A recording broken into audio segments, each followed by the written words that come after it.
As the seasons change, so do the birds we see.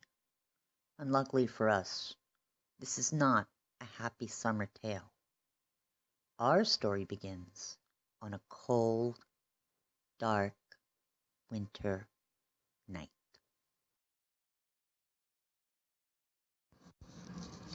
Our story is about a little chickadee named Miffle. Miffle worried continuously about whether or not he was of any use at all. "Oh," he would cry, "why can I not be as majestic as the stag? Or why can I howl a beautiful song like the wolf? Why can't I fly as high as the raven? I am really of no importance at all," Miffle said. One day the stag came running along. "I want to be one of Santa's reindeers," he said, "but Santa will never be able to find us without a Christmas tree. Whatever shall we do? We need a Christmas tree," said the stag.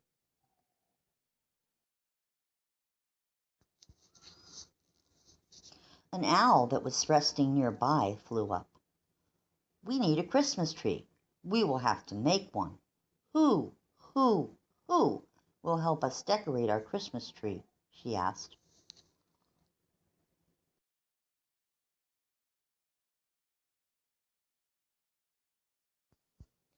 Miffle still worried that he was of no importance.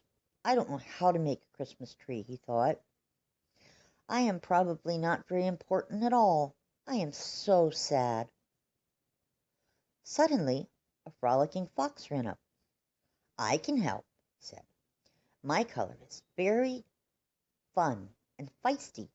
I can wrap myself around the bottom of the tree and become the tree skirt." And so with that, he wrapped himself around the bottom of the tree, becoming the first ornament.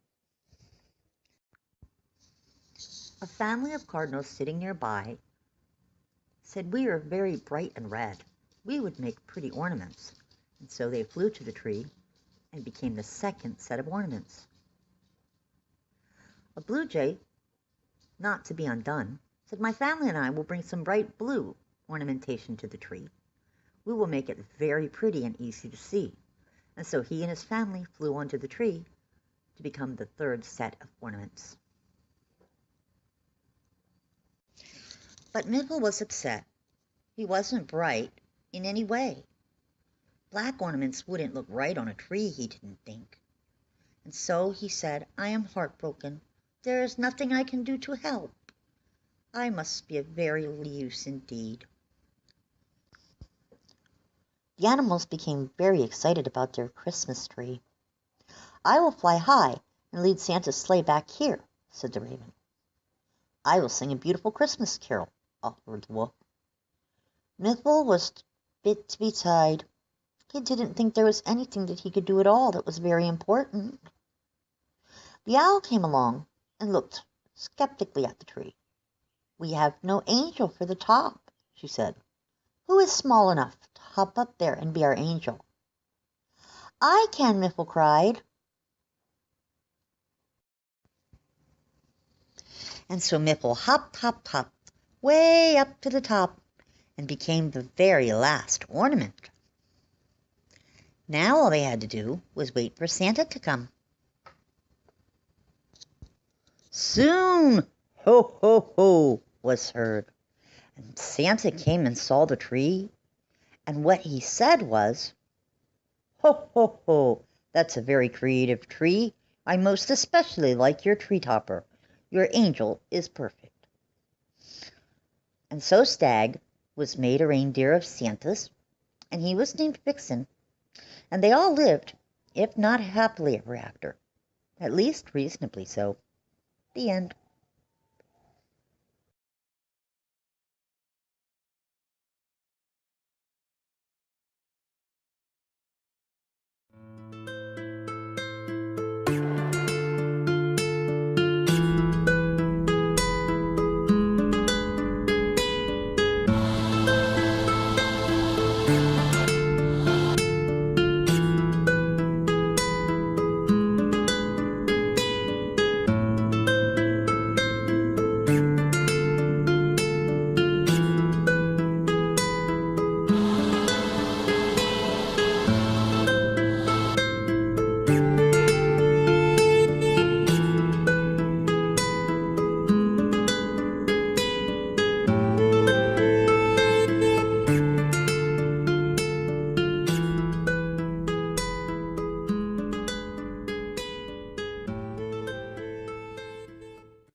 The red man did come once a year to Truzalville to give all the little Truzals gifts in the village where they lived.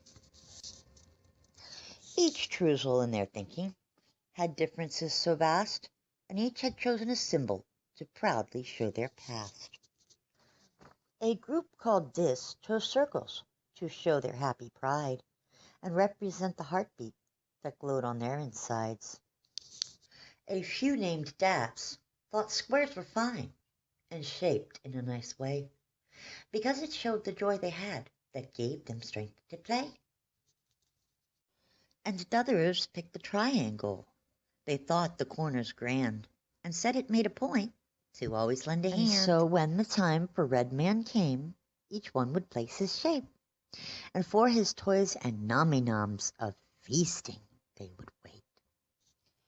On each Dis house a circle hung to welcome Mr. Red, within each house as each Dis lay comfy in their beds. And where the Daps lay at night, each window sill would show a square that waited happily and cast a gentle glow. And others hung their triangles upon their doors to display. They truly welcomed Redman and all the fun that he portrayed.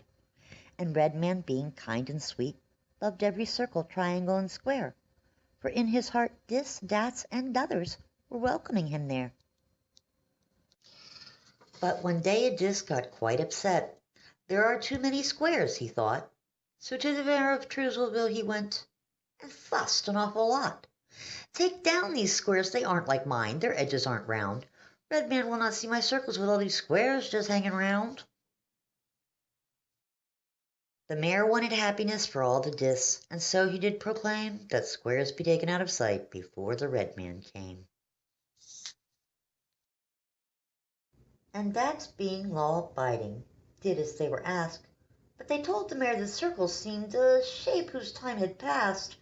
It has no corners, no angles or edge, it's too round to be shown, they said. The mayor was kind and in his heart just.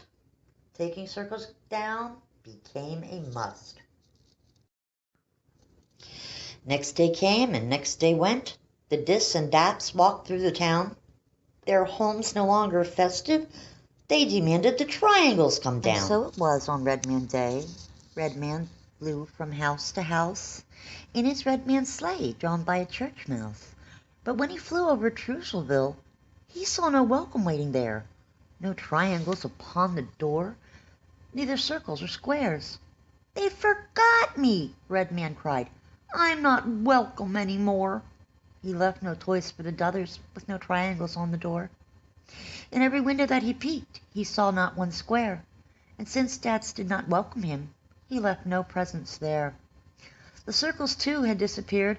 The town looked very bare, and as no welcomes hung, he flew sadly out of there.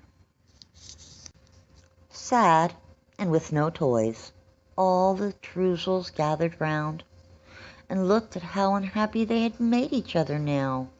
They apologized to each other for ruining this happy day, and each joined hands, and suddenly the Truzals began to pray. And soon they heard the Red Man come. They were surprised to hear him say that Dis, Dats, and others simply love in their own way. So to each he gave a gift. He warned them never to lose.